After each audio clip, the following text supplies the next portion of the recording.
Welcome to the Men on Purpose podcast, featuring dynamic conversations with emerging and established visionary men on purpose.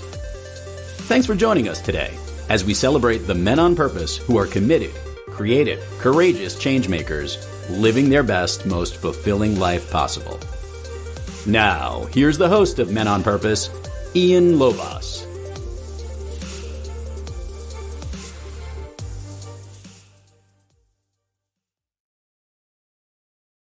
All right, here we go.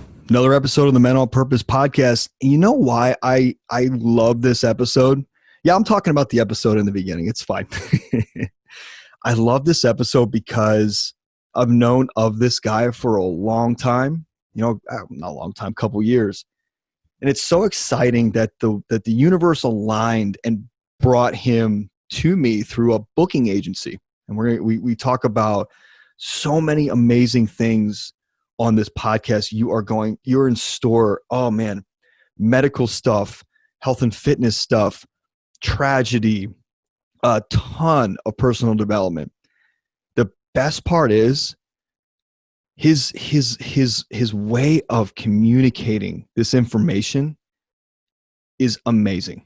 Absolutely amazing. It's so dialed in and distilled down to pure gold that you are going to want to get that pen and paper out. Like I say every time, as cheesy as it might sound, you got to have that pen and paper out. This guy, I'm writing, no joke, throughout this podcast, I'm writing notes because this guy, he's condensed stuff so well that it's just right there. It's ripe for the picking.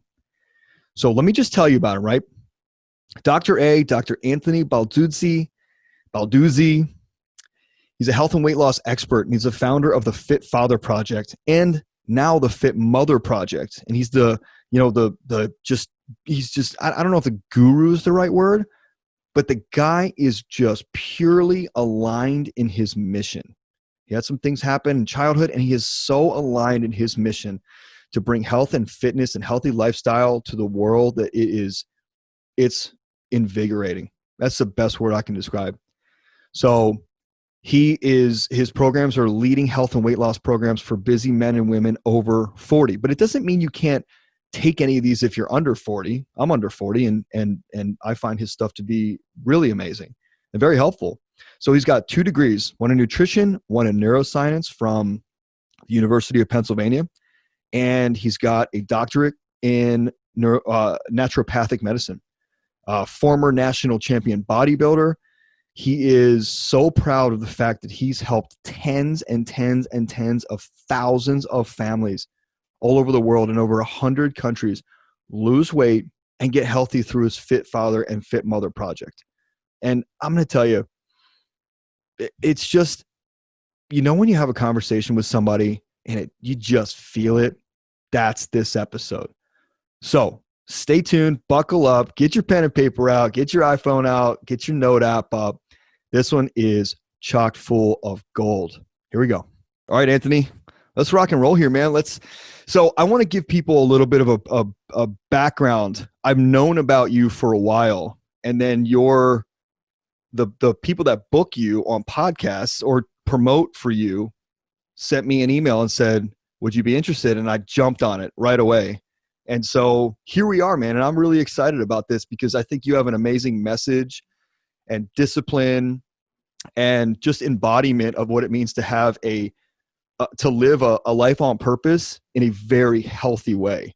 And you're promoting that to the world. And I want to help you promote it, man. So let's just get rolling. Yeah, for sure. Let's get rolling with your background. Just so for people that don't know you, tell us about your younger years and then how you got into what you got into today. And then those moments that shifted your life. And then we're going to get really into the meat of what you do today. Yeah. So Anthony Balduzzi, the men and women I serve at the Fit Father Project, Fit Mother Project call me Dr. A. But it wasn't always like I set out to be a doctor. Like growing up, I was just basically your average kid. Loved playing basketball outside, riding my bike. I was born in upstate New York, Syracuse, New York. And at a certain point, my family relocated. I was probably around 6 at the time, to Toronto, Canada. So I grew up a mix of New York and Toronto, Canada, and just had a great childhood. I have a younger brother, Nick, a mom, a dad, and I would just watch my dad bust his ass for my entire childhood, working his way up the corporate ladder for a company that did some computer leasing at the time. And I just remember him like sleeping at the office, slaving away and putting money so my brother and I can go to good schools. And we went to good schools, we made good friends, and that was that. And I didn't really realize what was happening behind the scenes until my dad got really sick. One night we were playing downstairs and we heard this crash from my dad's upstairs bedroom. And my brother and I run upstairs, we rip the door open and we find dad on the floor. He's convulsing, having a violent seizure. And so we grabbed mom, we picked dad up, put him in the car, and we rushed him to the hospital. And we sat there. He was getting blood tests, brain scans. And then we're in the waiting room. The doctor comes in and says, "Peter, I'm so sorry. You have cancer. And it's serious. And basically you need to get your affairs in order." And I was in the room with mom and dad, and I remember looking over at my mom's face, and that's when I knew that this was big, because I saw the terror in my mom's eyes. And at the time my dad got diagnosed, I was 6. And over the next couple of years, I watched him go through 2 brain surgeries, chemo, radiation. And we moved to Arizona basically from Canada to Arizona, basically to have a place where he could have a slightly better quality of life than those cold Canadian winters upon his passing. And he ended up dying at 42 years young. It was right before my 10th birthday. My little brother was 6. And I actually haven't shared this story on a podcast before, but since we're going deep into personal story, I'd like to. The actual day he passed was crazy. I was a kid from Canada, essentially growing up, and moved to Arizona. So those who don't know Arizona, very hot desert kind of landscape. Didn't know anybody, didn't have any friends. So I was walking down this day to the rec center to play basketball, and dad was really sick. At this time, he was in a room. We knew he was going to pass soon. He was barely conscious. And we had some hospice people kind of coming in and taking care of him. And I got in a fight at the basketball courts, playing with some kids I didn't know, some older kids. And one of the kids pushed me as I was going for a layup, and I fell and I broke my arm. And so I walked back home with my broken arm, however long it was walking back from the basketball courts. It's in the middle of the summer. It was like around May or June. It was around May in Arizona, very hot. And I get to door knock, open the door. My mom sees me with my mangled arm, and her husband's dying. And my brother is, who knows where my little brother Nick was. And the first thing she does, puts me in the car. We drive down to the basketball court because she literally wanted to kill the kid that did this to me. She was probably at like wit's end. It wasn't like, let's get Anthony in the hospital. It's like, who did this to you? And so anyways, we finally do get to the hospital, and I have to stay overnight for surgery. And my mom goes back home because her husband's dying and she has another kid and she's got to do that. So I'm overnight for surgery. And that was the night my dad passed away. And as my mom tells me the story, she was with him that night, and she was very concerned about me going under surgery. And she, I don't know if dad could actually hear her at the time, but whispered in her ear, "Hey, Peter, I know you're not basically long for this world. If you're going to go now. I want you in that hospital room, that surgery room with Anthony." And he passed away that night. And I found out the next morning when mom picked me up, again, that same look, the first time she was diagnosed, that dad had passed away. And this was a couple months before my 10th birthday. And so we can fast forward. And I just remember on that 10th birthday, my dad had died. We just moved into Canada, or from Canada to Arizona. And I had that birthday cake, and it was just me, my mom, my little brother. And I remember blowing out those candles. And it was both the loneliest, the saddest, the angriest I'd ever felt in my entire life. But I also felt a moment of resolve. I don't know exactly what it was, but I did know that over the last basically several weeks of just crying all the time in the closet with my mom, not understanding why this would happen, why God would do this to my dad, and everything, et cetera, was out of control and crumbling. I remember I felt like in that moment to blow up my candles, I had a pause of a choice to feel and find some amount of empowerment in that decision. And so I blew out those candles. And on my 10th birthday, my mom gifted me a pair of my dad's old dumbbells, these shitty York dumbbells that he could have used a little more often, but they were cool. And she gave them to me. And so I hid them under my bed. And every night after mom would tuck me in, once I had those dumbbells, I would drag them out and do some stuff. I had no idea what I was doing, but I had seen people do curls and shoulder presses and push-ups. So I did that every night, almost for an entire year. And as I began to exercise, I started to feel that empowerment feeling again. When I was blowing out the candles, I felt it again. I felt a little pump in the blood in my muscles. And I felt like, man, this is something that I'm doing that makes me feel alive. So I kept on going. I had a little like Walkman headset. I put on a couple songs that I love and I do my exercise. And that continued for around a year. And this was when I was 10 up until 11. And life continued, just being a normal kid, on the brink of going from middle school to high school. And as I exercised, though, I realized when I was getting stronger, I started to feel more in control of my life, or at least in the sense that when things were crumbling outside of my ability, I knew that if I did my exercise, I felt better. And that was as simple as it was. I knew that I felt life and I felt control, and exerting myself actually helped me not feel as sad and as broken down. It wasn't until a couple of years later when I actually got into high school, when we had like one of these intro gym classes. I remember the guy, the coach, gathered all the kids together, and he's like, it was something about like push-ups. He's like, can anyone do a one-arm push-up? And I look around and no one raises their hand. So I raise my hand, like, I'm pretty sure I can do a one-arm push-up. And he brings me out there and I bang out like 20 of them because I've been training push-ups Yes, because I've been training every night. And that was the moment where I realized, wait a second. This is different. This is special. This is something that, like, for me, it was a healing thing, but now I'm like, okay. And as a young man, like getting into high school, this was apparently something people thought was pretty cool too. So I got deeper. It's almost like that passion and that affirmation that came, socially on top of all the stuff that I was doing for my own kind of like personal and spiritual healing, then kind of like bolstered up that experience. And so I went deeper. I started studying nutrition. And I started training more. And in time, as I continued to progress and grow with my own fitness and knowledge, my friends started asking me, and I started training them. And I got my first job as a personal trainer at good old LA Fitness. And so the things started to snowball, and I found a lot of purpose. And the purpose wasn't just the fact that I realized that when you control your nutrition, your exercise, your body can look a certain way and perform a certain way. It was the fact that when something terrible happens, ultimately, I learned a couple truths. One is your health is the foundation of your ability to respond, period. When your body's healthy, your mind is healthier. Your emotions are more steady. You can feel more confidence and energy and vitality to conquer whatever happens. And two, it's something that we can control. At least we can control our inputs. When we do these certain things, it's kind of like a tangible, you get an output function. And for me, that was very important early in my life. And it developed into this tremendous passion over the years that went into bodybuilding, eventually culminated in medical school. And also being that the mission was born kind of from that soil. I didn't know it at the time when I was 10, but essentially what the Fit Father Project became was me in medical school looking at guys just like my dad. They'd come into the office, we'd look at him, we'd see him, and it's just like, you are my dad. You're making the same decisions he made. And I understand why. You're a busy guy. You're balancing 15 different things. And naturally, your health and fitness gets put on the back burner. And I found myself saying the same things to these guys that if I had a time machine, I would have said to my dad and taught him. And so I knew I needed to make the Fit Father Project because it seemed like this was a big enough problem for men. And so we did. And it started slow.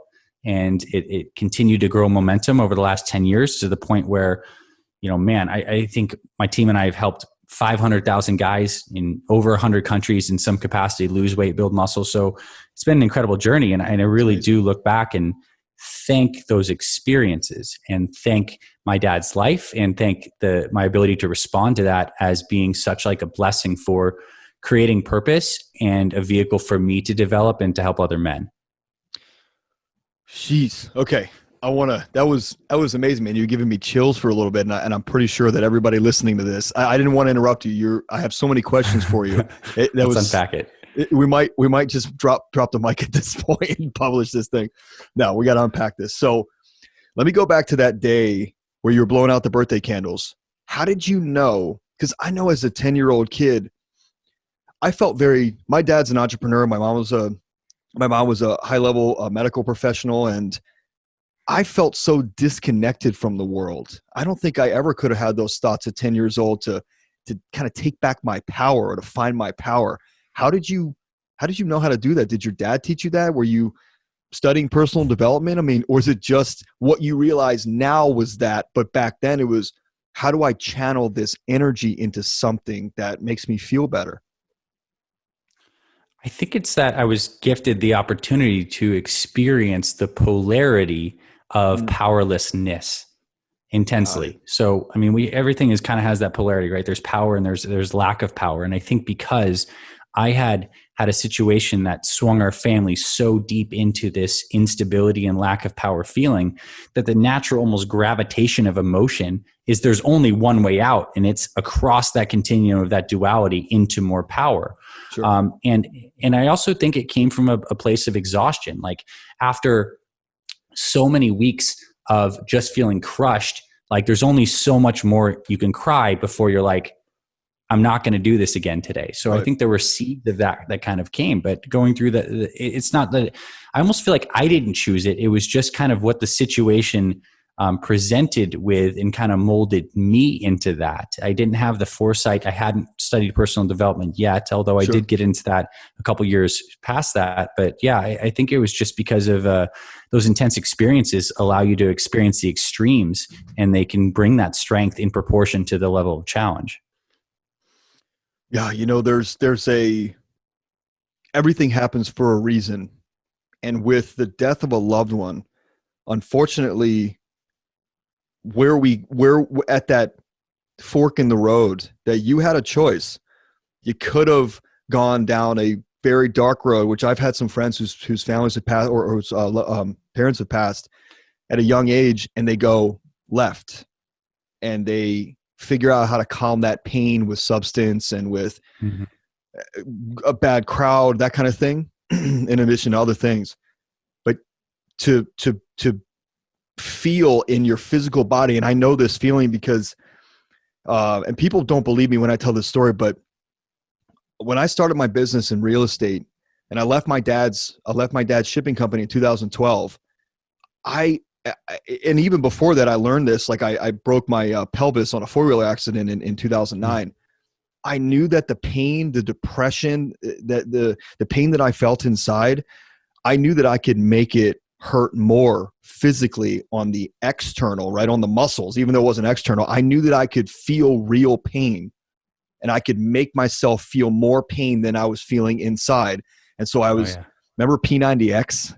I was doing P90X like it was going out of style with a broken pelvis because I was so depressed inside that as I started to heal, I did that. And I realized that I can control this pain by inflicting more pain physically on my body, but not like in a dangerous way, just by doing an hour and a half of yoga and then lifting some weights and things like that. Is that almost what you experienced? Was the pain could be shifted? Totally. Yeah. Yes. Yeah. It's like very well said. And yes, I do remember distinctly the feelings, either taking these night runs as fast as I could around the block or doing those lifting weights in those early years. When the body gets into that place of pushing the boundary and really feeling your physicality and that quote unquote suffering and being able to observe that and consciously still choose it, transmutes that into an experience that is chosen, which inevitably has that reflection in the inner experience that enables you to observe that emotional pain, and that enables you to kind of either surrender into it, choose it, accept it, or transmute it. But yes, I mean, it's just, we're looking at the manifestation on the gross and on the more subtle mental emotional, but it's the same game.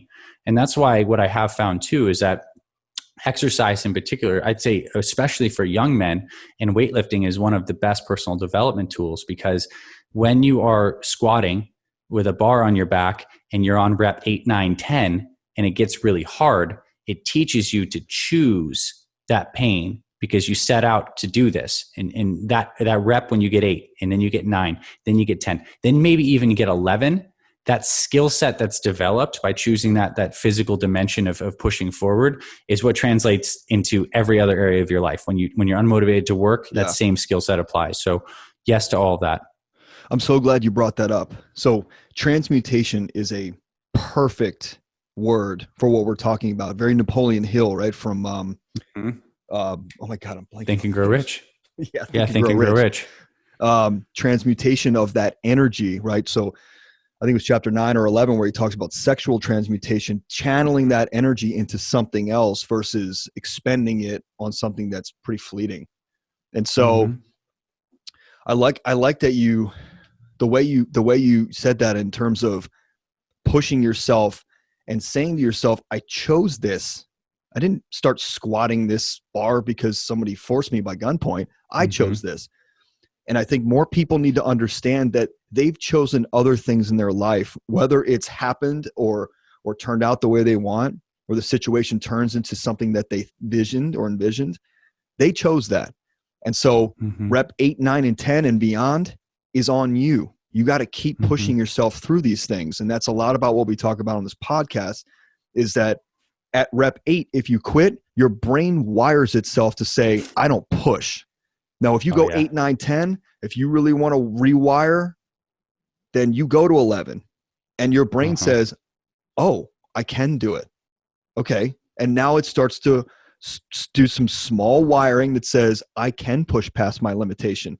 It's physical, but now I can push past this emotionally, or I can push past this very tough conversation I need to have. Physical exercise. I've been a swimmer my entire life, and in the pool, which I train a lot of triathletes just for fun. It's amazing what people can do outside of the pool than when they get in that water, and it's a different medium they're pushing their bodies through. It is amazing how limited they actually are. Guys that can ride 80, 100 miles on a bike, run a marathon, they get in the pool and they swim 3 laps, and they're shocked. There's a huge disconnection between, I know I can do this, and I physically cannot figure out how to drag myself through the water in an efficient manner to where I'm not gassed after a 75-yard swim, and that's another level of push, because it's a totally different world that you've just never played in, and your body reacts differently in the water than it does on the ground or in the air. So it's quite profound, especially as a young guy, and to propel this forward into a career. I mean, so let me ask you something. Why didn't you stay with personal training? Did you know that you had more to give, more to learn, more to give the world? Well, in high school, it was definitely more about bodybuilding and fitness. For me personally, I wanted to grow body, a muscular, strong body. And that's what kind of got me into bodybuilding. But the truth is, when I was in high school, I was a very good student. I have had the seeds of being a driven guy, and I think it's from those early experiences. I was a good student, and I went to my guidance counselor, and I asked her, what is the best school that you think I can get into that also has an amazing gym? And so we made a short list, and I ended up visiting, and I settled on University of Pennsylvania in Philadelphia, and they happened to have a bodybuilding show. I went there to their gym, and they had a Mr. Penn bodybuilding show. I saw it. I was there with my mom. I'm like, this is the place I want to go. I want to do this bodybuilding show. And so I chose to go to UPenn, and I had, when I was there, I started studying nutrition and neuroscience. And when I was there, I guess my horizons were expanded so much into different facets of health. And I've always been very fascinated growing up with personal development. Think and Grow Rich was the first book I read around 12 or 13. And it had a big impact on my early thinking. And I loved the fact that you could teach people for a living how to improve their lives. Because I thought there was no more worthy thing to make a direct impact on someone's life by using your time and your energy and perhaps some wisdom that you've gained along there. I thought that was such a cool way to live. And I admired guys like Tony Robbins, for example, who was a great example growing up. My mom was in a tough time, so I benefited after her dad passed. She got into a lot of personal development. So I grew up listening to some Tony Robbins tapes in the car. And I'm like, man, like, this is great stuff. Like, thank you.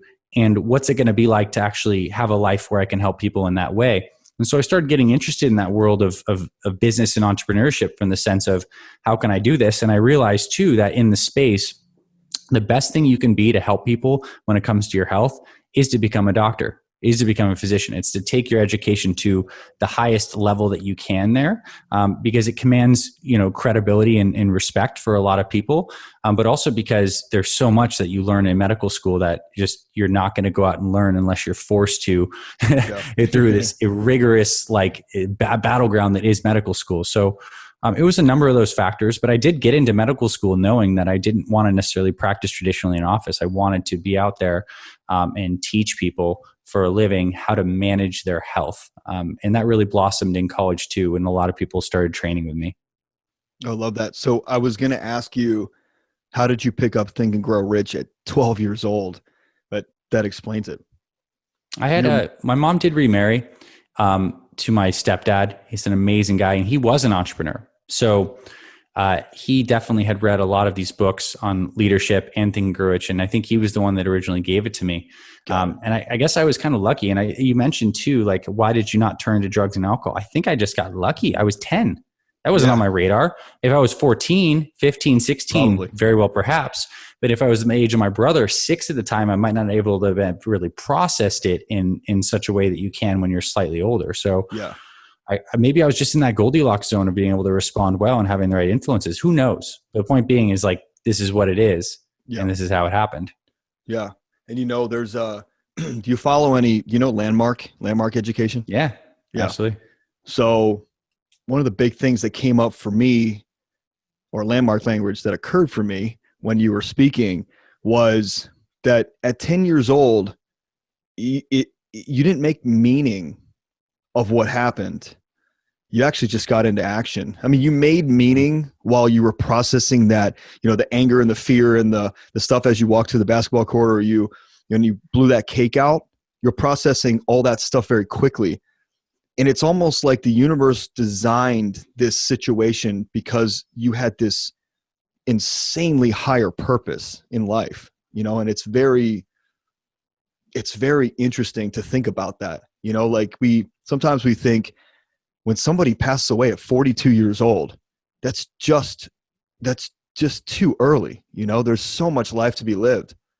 And what I know of you, and I know of that story, and just listening to you speak, is that, your dad actually gave you life. If you think about it, I mean, really physically gave you life, but also provided through his life a life for you to impact. And I know that's a buzzword, but you really impact people worldwide, right? To impact this planet as a whole through health and fitness. And that's pretty extraordinary, like really extraordinary. And so I feel that for sure. Yeah. And you could have gone down that route even at 16 and 14. You could have gone and regressed back and gotten into these crowds that numb their pain through substance. But that's just so cool that you didn't, because it wasn't designed that way. As your brother designed that way. Yeah. My brother kind of went the opposite way. Yeah. Honestly, he got into that alternate crowd. Yeah. And his life became very difficult for 15 years as a result of that. Oh, interesting. So yeah, I mean, so yes, I think that the influence around friend group was huge, and that I was a recipient of a gift that I didn't ask for. I didn't ask for Dad's dumbbells, but they were given to me. So it's like part of the lesson here is there's an aspect of personal development that wants us to really build ourselves up, even egoically build ourselves up as like the master of our domains. And there could be a healthy amount of ego that can give you some drive and maybe a sense of control. But what has become more true to me over the later years, as I've reflected more and learned more, is that we are molded by our experience. I feel of myself as like this almost like fluid being that has been crafted by a series of choices that have been based on the turns that have been presented to me. And I think when you get to that point, life can become a lot easier because I don't have as much stake in the game. Me as an ego me, I'm able to relax and enjoy the ride and make the right good value decisions at every junction that's presented to me. And then who knows where the ride goes from here. But it's like almost feel like the path is being chosen. And oftentimes what I found when looking at a lot of people's lives, it's like our hardest stuff, our really most tragic and difficult stuff, that is exactly what is needed for us to go deeper into. And when you can transmute like that kind of stuff it's like the power latent in the huge suffering and the huge pain and huge chaos is directly proportional to like the greatness that comes from that. Like Mount Everest wouldn't be epic if it didn't almost kill you. Sure. Like, so this kind of same things with our experience is like almost be grateful for the intensity of them and sometimes the hardness of them. And I love that one prayer that essentially goes of like God grant me the strength to meet these obstacles. Right? Yeah, man. You got some mic drop moments here. I'm really enjoying this conversation. I know the audience is, and I want everybody, every show we do, I always tell people, the universe designed you to listen to this show, whether it's your first time or you listen to everyone religiously. I don't take random people. There's no randomness in this world. The people that I feel aligned with, that I bring onto the show, are designed to be on the show. And they're designed to talk to you because you're designed to click play and listen to this today. So here's the pen and paper moment. What Dr. A said was, you're the result of the choices that you make. And that seemed really small if you don't think about it. But if you really think about it, it is huge. And at every moment, we've got a choice, right? We've got a choice to go right or left. And right is usually toward the goal, whether you have identified the goal or not, or you know the mission that you're on. And left is away from it. And at every moment, we have a choice to make meaning of something that's happening to us. And that's very landmark. If you've ever taken landmark, that's landmark. And we have a choice to make. And you can choose to sit and sulk, or you can choose to this or choose to that. But just know that everything's designed the way it's designed to happen to you for a reason. You don't need to know that reason, but you have a choice to continue to move forward with it like you did. And do something with an experience or something that happens to you. You know, like the world would be a very different place if you weren't making choices that served you moving forward after something like that happened to you. I mean, that's a rough thing that happens.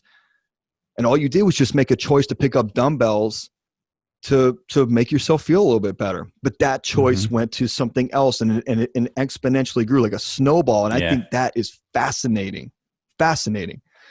And so go ahead. I think this is so beautiful what you said, and it's really true.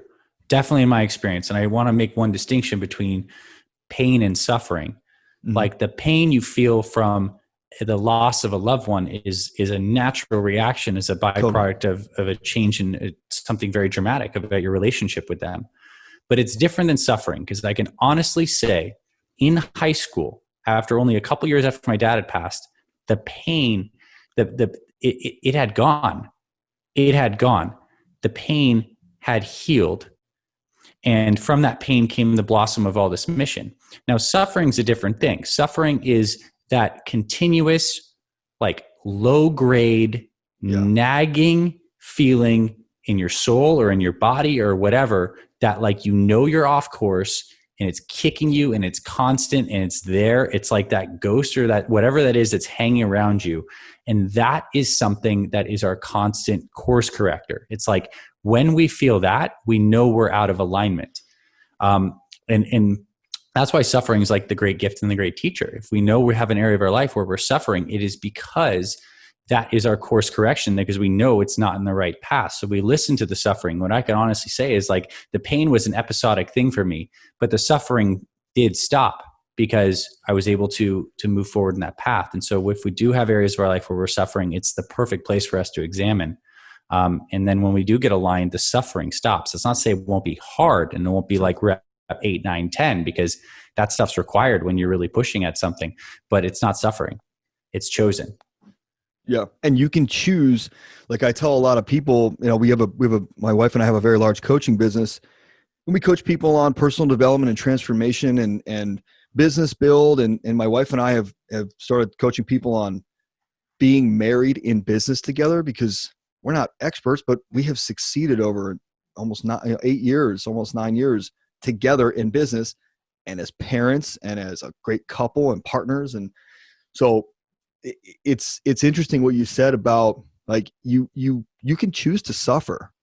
That's still a choice, but it will dissipate. It doesn't mean that it'll completely go away. You'll never think about it again. And I think some people like to hold on to it because when they stop feeling things, they think that it's disappeared or that it's gone or that memory's gone, but it's not. It's still there. You're just choosing to move on and use it as strength to push yourself forward. And if you do that, you can benefit from it. And nobody says you can't benefit from a tragedy or a situation like that. You didn't cause it. It's something that happened and you chose something to move forward with in a positive manner. I love that. I absolutely love that. And I want to talk to you for a second about ego, because I have some friends that are bodybuilders, and there's quite a bit of ego there. And there's quite a bit of, if I'm not a bodybuilder, if I don't take my shirt off and I'm not the most jacked guy at the pool, I don't know who I am. And there's an identity locked up in that, which it's not a regular fit body. This is a lot of work to keep that kind of muscle on, right? And you don't look like that all the time. You size down and then size back up. How do you control, obviously you probably got in shape at a very young age, like hitting those dumbbells every day, with a metabolism of a 10-year-old, you're probably getting cut up and, by the time you're 15 and you've got that programming planned in your brain, you're looking really good. How did you control what people thought of the external you and weigh that with how you were feeling inside and not make that external become your reality? Like, if I don't look like this, people won't like me. How did you, I don't know if you did, but it sounds like you actually kept really straight with it. The short of it is I didn't for a long period of time. I think, but I'd love to share, because I think that is an interesting story. Bodybuilding is something, especially if you're a competitive bodybuilder, not just a guy that goes to the gym and trains. Like a competitive bodybuilder, you legitimately get on stage next to other people and you're judged subjectively on like whose body is better based on criteria that can seemingly be random. But like, so you dedicate your whole life around the pursuit of manipulating your eating, your training, your sleep, so that on this one particular day, 16 weeks into the future after you start dieting, that you can look really good. So it is a crazy kind of concept. The beauty of it comes from the extreme discipline that comes from that, teaches you a lot, and that you can create an amazing body. I got lucky too, because I started bodybuilding competitively at a very young age. I started at, like, my first show was like 18, and I bodybuilt competitively until I was 25. And I probably done 15 or so bodybuilding shows during that time. And I was happy that I got out at that point when I was still like as a younger guy, and I kind of ran my reps through that. And it was also, it's a different game, maybe being like a bodybuilder in the sub 25 versus like the serious professional bodybuilders, 25 to 45 years old, and that next realm of the things that happen. I was identified with it for a long time, because it's like, if it's your metric of success is like how well you compete in the shows and, or like how good your body continues to progress, like you inevitably start to think of yourselves as that body. I was blessed with a cool experience that sounds a little bit like yours, where in medical school, final year, I was still doing a lot of bodybuilding, although less competing. And I was skiing in Colorado. Skiing very fast with a friend. I grew up in Canada, so I skied a lot, and I kind of launched off this head wall thing and ate it bad, going about 30 or 40, slammed into a tree, shattered my femur, broke my arms, like bad, like wheelchair bad. And it was one of the best experiences that ever happened to me is being laid up so bad after that. It helped disentangle me from identification with body, because almost like my body became shattered and I couldn't train like I wanted to. And so you almost have to like reevaluate some things.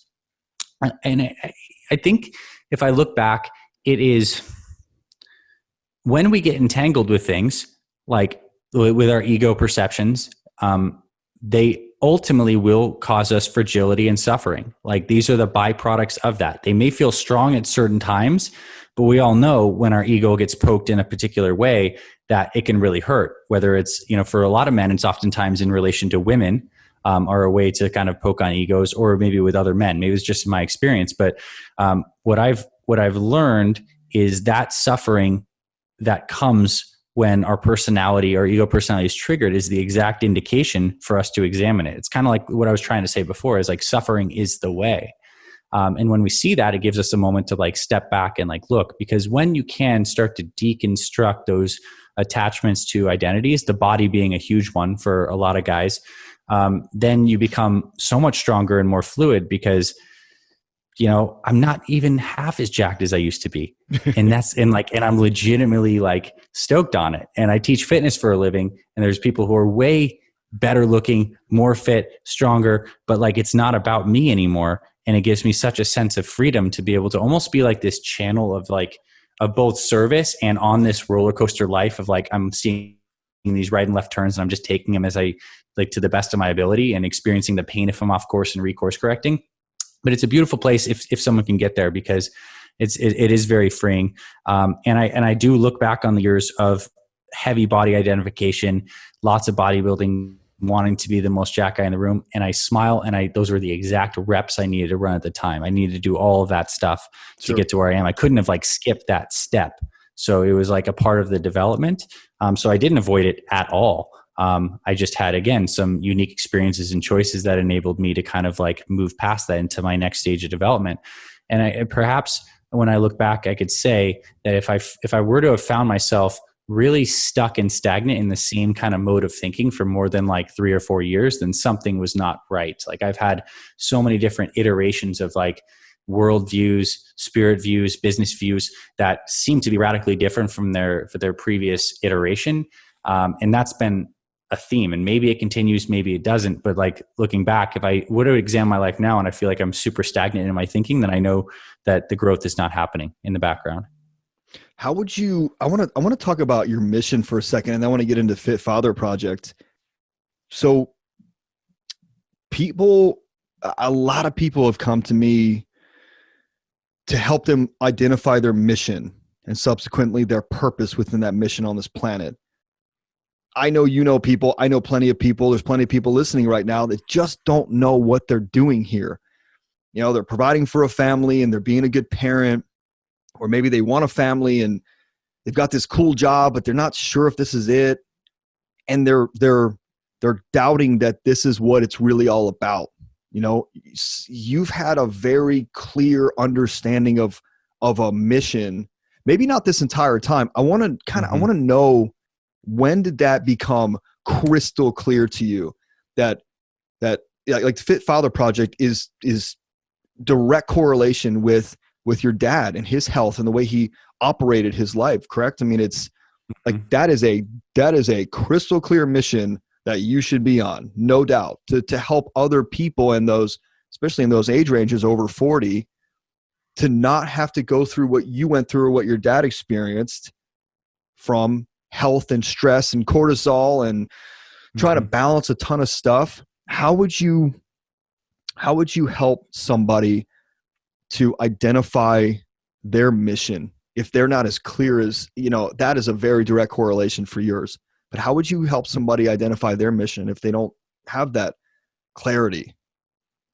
Yeah, 2 things I would say. And one, I can honestly say I didn't have the level of clarity that it certainly seems when we map what we've described as my life backwards, until I was in early 20s. Okay. So for me, that may seem like, oh, he had it pretty young. Yeah, but I've been doing this stuff since I was 10. Right. So it was a decade plus of figuring that out. I would say 2 things. One model that really impacted me was from a business book, actually, Good to Great, by Jim Collins. He has this thing called the hedgehog concept. That's amazing. It's like one of those triple Venn diagrams that all share like a middle section of them. And in one circle, you write something like things you absolutely love, like passion, like things you legitimately love. The second circle, you write things that you're actually good at or have the chance to be world-class at, the natural aptitude things. And then the third circle is stuff that you can get paid at. And you brainstorm and you try to find what is that intersection of things. Now, it's very possible that we don't have all 3 of those pieces where we can neatly find, oh, that's my thing. I like guitar and I'm actually very good at it. And I find that I like to teach, so I could get paid at doing that. It might not be that clear. So at the very least, where you start, if you don't have that, is something that you're very good at. Because, and I think this is what my stepdad taught me. He's one of the best businessmen I've ever met. And he works in construction. And it's a job that not a lot of people find, necessarily like sexy and glitzy with our new kind of like internet business kind of mojo. Sure. But what he found is that when he he built the most incredible life off of the fact that he knew he was good at like working hard, using a hammer and some carpentry.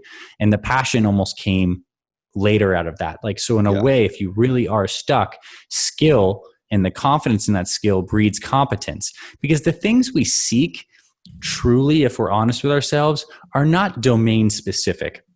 Look, I love health and fitness for sure. It's like a foundation of feeling good, and it's something that I can help a lot of people. What I love more than like the Fit Father Project is like all the bigger things that enables me to do. It's like constructively work on a really cool business, work with people I love, see the direct fruits of like the labor that I get to put into, and like teach and talk. Like these are like the more meta things. You could sub me out. I could literally be running a child's daycare. And if I could check those boxes, those like meta boxes, it would be the same kind of thing. So I think we get hung up on like what the topic of our passion is versus like just the process of this life exploration. And we really are seeking these deeper values of like feeling of meaningful contribution with our efforts, feeling like we're adequately compensated for, you know, what we're doing, and I guess like growth, forward progress. And we can check those boxes in like so many different ways. So I think it's good to start with things you're good at. And I think that Jim Collins like hedgehog exercise is valuable too, because it can help you get some more clarity on that. And like, if I didn't enjoy or have skill at speaking and presenting and communicating, I wouldn't be doing this job. You know, like there are doctors that know way more medicine than me that aren't as passionate about necessarily communicating or like the online aspect of like spreading a message. So they're not doing this. They're doing something different. But this happens to be like my shtick. So you kind of find yourself in that hedgehog concept, and then it takes a while to get traction. I mean, it took me legitimately 8 years or so with business. But if you care enough, I like the Steve Jobs quote that it's like, you got to love what you do, because it's going to be like basically so hard that if you don't, you're going to quit. So that's where I think the passion thing can come in there too. But I hope that provides some clarity on my thoughts on that. Oh, it does, man. It does. I was writing as you were talking, and I want to reiterate something that you said to make sure that people heard this correctly, because you're very succinct. Like, you don't go all over the place to get to the point. You're very clear on your point. And I want people to understand that. So here's what you said. What are you good at? Just start there, right? It's a very basic piece. Good to Great book, Jim Collins. And then confidence breeds competence, right? I really just, that line just really stuck out to me. And then the two other things you said that really stuck out were contribution, compensation, and growth. And I've really never thought about it in those terms. And I think most people think, what's in it for me? You know, what can I do that's going to benefit me the most? But when you think about it in terms of contribution, what can I do that'll then provide compensation? Like, what can I do that I love, that I'm good at? You know, I think people get, and this is a whole nother conversation, but I think people get really caught up in the high school to college to the job, and that whole sort of societal pressure of that world. I mean, obviously you had to go to college to get to medical school. It's a given. You have to do that. But most people have no idea what they want to do. And so just I don't think that breeds confidence, and it certainly doesn't end in contribution or compensation or growth. It's kind of like most people just get out and they hit like fly paper, and they slowly make their way out of it to the next level, which is most likely fly paper again, you know? So that just, I want to reiterate that for the audience. That stuff is actually a lot bigger than we think. And we could probably sit and talk for about 5 hours. And I want to get to the Fit Father Project. So I'm a huge fan. Give everybody your website real quick, and we'll do it at the end. And it's also on our show notes and on my website as well. But give everybody the website, and just let's talk about how you started it, what it is, and obviously it's your contribution. So just talk about the Fit Father Project for us. Yeah. So thankfully we're easy to find. So you can type in Fit Father Project in Google. The website URL is fitfatherproject.com. Yeah. And I will talk about how it's grown too in the trajectory, because we did earlier this year create Fit Mother Project on the back end of the momentum of Fit Father Project. And we have an amazing YouTube channel too. I think we have like almost 600-700 videos, a lot of great stuff on there. So you can find us there too if you want to listen to me talk some more. Okay. So ultimately, thinking back to those medical school days, I was always passionate about like diseases of chronic lifestyle. Like, we have the heart disease, obesity, diabetes, like largely, there are exceptions, but largely these are due to the fact that people are not properly managing their bodies in the domains of sleep, food intake, and movement. And when you don't do that, the metabolism gets junked up, weight comes on, metabolic syndrome, blood sugars are not there, add in some high stress and cortisol, and you have this like condition of people like dying of heart disease, right? Heart disease and cancer kills most people. Cancer, depressed immune system, weight gain increases cancer risk for sure. All these lifestyle factors increase cancer risk. So it's all related to this puzzle of like, how do we manage these bodies? And it's not that we don't know what the healthy foods are or that we should exercise. It's like a behaviors game. Everyone knows that the salmon is probably a better option than the burger, right? But it's like, how do you get yourself to do that on a consistent basis? So that's why when I was in college, I really got fascinated with psychology and neuroscience. And I realized over time that it's the most important part of this whole equation. It's like, how do you help design a system that people can use to guide their behaviors in the consistent good direction that's actually sustainable? So it started off as we had the website up, and I realized in a very simple way, like I wanted to create the Fit Father Project mission with my dad, started getting good at shooting videos, and I started writing articles because I found when I typed in how do guys over 40 get in shape, there was like no good articles online. So I'm like, man, this is the internet. I might as well just be the guy that write that. So I wrote that. Can I ask you something real quick before you go? I just need to ask you while you're on this, why is it harder for guys over 40 to get in shape? Yeah. I think a couple things. Obviously, we can talk about like the biological aspect of it. You have a decreasing metabolism, which is primarily a byproduct of decreasing muscle mass and lack of activity. So you don't burn as many calories as you did in your 20s, but you're still eating kind of like similar foods. And then we have the whole stress component, right? So I think that here are the main obstacles: metabolic slowdown, busy schedule coupled with stress, which creates an unfavorable hormonal and motivational component to make you want to stay on track of that. You're very busy, and you probably have joints that hurt from injuries you've accumulated that make it so that exercise is not as easy as like feeling indestructible when you're 10 or 15, 18, for example, right? So those are the hurdles. If I had to boil it down to one hurdle, I would say it's a lack of having a system that respects your busy schedule and your aging metabolism, like a system that's sustainable. Now, when it comes to getting into shape, the good news is that diet is so far more important than exercise. Like one of the big objections we hear, because we talk to a lot of guys, so we know it's like, I'm too busy to exercise or do X, Y, Z. Well, the good news is like we literally have clients who have lost 100 pounds with us just with nutrition, who haven't changed anything. They haven't even done a single workout, but they've changed their nutrition and they start just walking once a day. So it's enough. So the good news is that when it comes to health and fitness, like little hinges swing big doors. So if you can make a couple tweaks with your nutrition and compound those results, like you can start to see progress. And there's nothing more motivating, right, than forward progress. So our philosophy is kind of simple. We get guys on a schedule-based eating plan. So when guys sign up for us, it's not like we just hand you a meal plan that's like, hey, here's when you eat meals. We give you 5 different meal timing schedule setups that fit most guys. Some are like have breakfast, some are intermittent fasting. Some guys work the night shift or the third shift if they're cops or EMTs. So you got to have a meal timing schedule setup that like fits your routine. That's more important than foods. The reason it's more important than foods is because your schedule and your routine is like the architecture on which we hang everything. When the routine disintegrates, you're not going to get the healthy food anyway. So you might as well find something that's like frictionless. So if you know that you really don't care for breakfast or you're super busy in the morning, you either intermittent fast or we figure out a breakfast for you that's literally like a protein shake kind of thing that you can blend in 5 minutes, tastes delicious, keeps you full until lunch.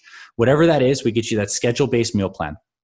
We help you identify go-to meals for breakfast and lunch, like the normal routine thing. For guys, it is so essential to nail down and be super consistent with your first few meals of the day.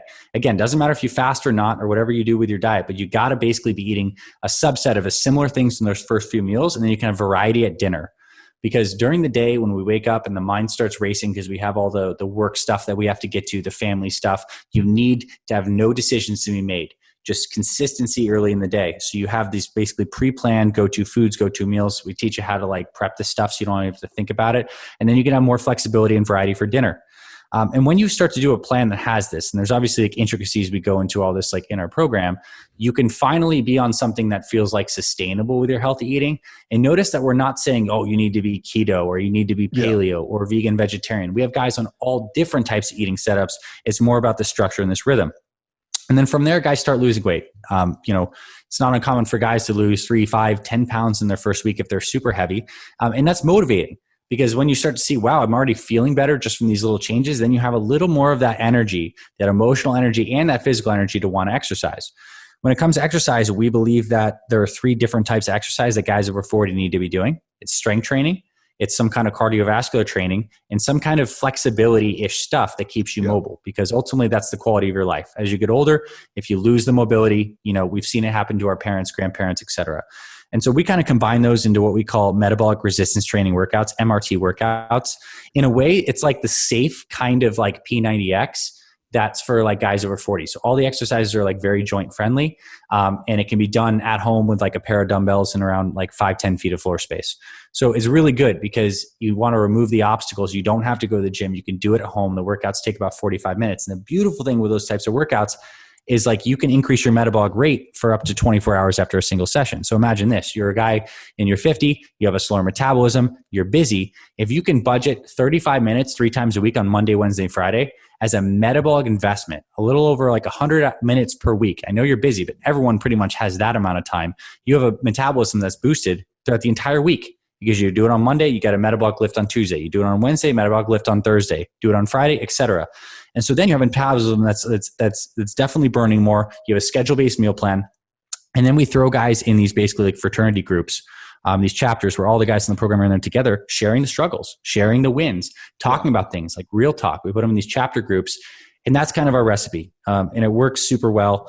And before we have guys kick off too, we have them write a mission statement that really helps them dig deep on what their why is and helps them connect their health to every area of their life, like how their current decisions around their health are affecting everything that they didn't even realize. How's it affecting your relationship with your spouse? How's it affecting your ability to like earn money and have the job you want, to be a good parent, maybe your spirituality? Like when you make those connections, you see that the cost of not following this path ends up being massive. It's not one that's just like the beer belly and like the doctor's checkup. That's not a fun thing. It ends up being like, holy shit, I am literally sabotaging every area of my life by not doing this. And when you have that emotional connection, it gives you more willpower in those moments when you don't feel like doing things because there's more gravity to your decision. We do the things automatically that we know we really need to do. It's like no one like almost no one like doesn't feed their kids. It's like not an option. It's like, like they need food. So it's not even like a decision. But if you can get your health to be a little more on that spectrum where it's like this body requires X, Y, Z, and it needs to get done, then you can find the motivation to get it done. So that's our system. We do that. And it's been super, it didn't start like that excellent. Like it started off with me literally like designing meal plans and like emailing guys one by one. And then it grew and then our team grew and then guys started telling other guys. And now we have all these members. And then they have a lot of them's wives, sisters, et cetera, that we have Fit Mother Project now that's doing the same thing on the women's side. And that's where we're at. We're just kind of on a mission to help give guys like the community and like this systematic approach to getting healthy. And we want to just help as many guys as we can. And it's been a heck of a ride so far. And I do get the sense that we're just getting started too. It's so awesome, man. I love your commitment to it. And it's actually very simple because I think when I talk to other people, especially friends, and I'm 37 years old, I have friends that they don't look 37. They look like 57, and they're stressed, right? Yeah, I mean, the stress is just eating away at them and overweight and out of shape. And you're right, it does affect every area of your life. It affects how you interact with your children and your spouse and sexuality, and feeling like you actually want to be naked with somebody, that's a big thing. And when you don't, like people don't think about the effect of that with the other person in your life, or especially if you're single. But I love the simplicity of this. And I think that most people who have conversations with me in my coaching business about health and nutrition, I'll say to them, what's the hardest thing? What's the number one thing holding you back? And they'll say, I don't know where to start. I literally see all these different programs that say they're perfect for me, but how do they know my lifestyle? How do they know that I can't eat that, or I can't do that, or that all the stuff in this product is actually going to do worse for me? It's like taking a bunch of different prescription drugs. Mm-hmm. One's going to have an effect, and this one counters that, and that one counters this, and that one counters this, and then you're just in a vicious cycle all day. So I love that you've made it so simple. I've been watching your videos for, I don't know, quite a while. When did you start Fit Father Project? 2012. Okay. But I don't think we started YouTube until a couple years ago, though. I was going to say, it's at least a couple years that I've been just seeing videos of you talking. And what I liked is that your demeanor is so calm and chill, but I see the results, right? I see that you are in shape and fit, but you're not up there like just jacked up and like, oh, let's do this, man. Like, we got you. Like, I liked that aspect, because I have an intensity to me, but however, I have an introverted side that I really like to keep it, keep around all the time to keep my energy stored. So for anybody that's wondering, like, if you're listening to this and saying, I know I've got to do something, Dr. A is not nagging you. He's just talking to you because it's designed today for you to take action. And Men on Purpose take action. And taking action would be going to fitfatherproject.com and just exploring it. Nobody says you have to buy anything. Watch a couple videos. Narrow in on what it is that you feel you need, and then go from there. I like swimming at night, right? I like when my kids are in bed, my wife goes to sleep, 9:30, 10 o'clock, I'll roll out to the pool, because one of the things for me that's, you can call it an excuse, but it's really a part of my mission, which is max time with family, right? I don't want to go swimming at 6:30 in the morning, because my daughter and I get up and we do affirmations together and we journal together. She's only 4, right? So I want to build those habits, because I didn't have those built. And the amount of stuff that I had to clear out to be able to get to this place, if I can make it a little bit easier and more purposeful on her, I'd like to. So it's harder for me because now the pool closes at 8, right? And on a Friday night like tonight, I'm not going to go to the pool. And guess what? I haven't been to the pool all week, and I didn't go last week either. And so there's this little tiny thing that'll derail everything. Now my diet is dead on. However, the physical piece is, I need more simplicity, right? I need to know that I've got a kettlebell and some dumbbells downstairs and I can do this. So I'm making a commitment that I'm going there afterwards, where I'm going to have a private conversation with you, and we're going to get rolling with something for me. Because yes, I'm in shape. However, I don't feel in the best shape I could be in. I've got some back issues from that pelvic injury that, the way it healed back, it healed too far forward. And now, I'm struggling with that, trauma in the muscles. So I'm making the commitment now that I'm doing this with you, because I want to be in the best shape of my life. Even when I read your bio, I know your story, and I read your bio before this, and dude, it choked me up a little bit, because I looked at my wife and she was reading with me and she's like, shit, 42. And I'm like, fuck, like I'm almost 38. You know what I mean? That's very real in our world. And so I just want to thank you for being on the show and talking about your passion, your mission, and just the level of commitment that you have to creating a healthier world for people over 40 out there in the world. And it's so commendable, man. It's so awesome that you're doing this. Thank you, brother. I really enjoyed our conversation. For sure. And I know I need to get you back on, because we've got a lot more stuff to talk about. We really do. I'd love that. We really do. So for everybody, you can stop writing for a second and make sure you got the website down, or not stop writing, but stop writing notes. Take the website down, fitfatherproject.com, Google Fit Father Project, type it into YouTube. It is purely easy to find. If you can't find it, there's something wrong with you, and you're programming yourself to not do this thing. So just go there, just have a look, check it out. And, if you're thinking about this keto stuff or the paleo stuff, if that stuff is, in your brain and it's what you're seeing in your Facebook feeds and you want to know something about it, you have videos on that, and it's. Oh yeah, totally. And I would say if you do check out our site, we give our free meal plan and our free workout on there. We'll send it straight to your email. And like that will basically distill like our do this like philosophy on this stuff. And it's awesome. So we'll help you like demystify some of that stuff. And we got great videos on that, keto, paleo too. Yep. I love it. All right, Dr. A, it's been a pleasure, my friend. Thanks. Yeah. Great meeting you in person. And thank you so much for being here and sharing all this wisdom with us. And I can tell it's so genuine from you. Wait till you guys see the video. It's so, you're authentic, man. You're so authentic and genuine that it's really awesome to be on the other side of the mic hanging with you. So thank you so much for being here. Thanks, bro. Appreciate you. Yep, absolutely. And for all of you listening, I appreciate you and the feedback that you're giving us as we grow. My commitment to education and to evolvement and evolution of this podcast to get you, the best of the best that I can find, to evolve this podcast, to constantly bring the highest level guests, delivering the highest level information that people are looking for.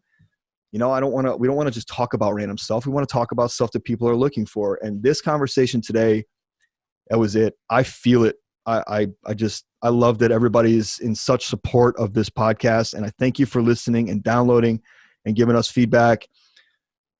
This episode with Dr. A has been just spot on. I love it. So thanks to our guest, Dr. A. Remember, you can go to fitfatherproject.com and find out all the stuff about, say your last name again. I'm Balduzzi or Balduzzi. Balduzzi. Okay. Yeah. I was saying Balduzzi, like pizza. I love it. That's okay. the legit Balduzzi.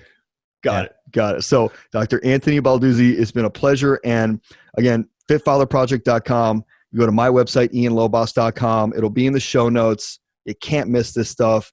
Look, remember, people on purpose take action. So if something moved you here, you feel the resistance in your body, counter it, go for it, take action, go to the website, call me, call Dr. A, get into action in some capacity. You are not listening to this for no reason. And this might be your wake-up call today. And I'm so glad that you're here. So thank you, everybody, for listening. We love you, and we'll catch you on the next one. Thanks again for listening to the Men on Purpose podcast, where our mission is to educate, elevate, and activate every man to truly live their best, most fulfilling life possible. To find out more about the podcast, our guests, or becoming a man on purpose, visit menonpurposepodcast.com and choose your most purposeful path forward.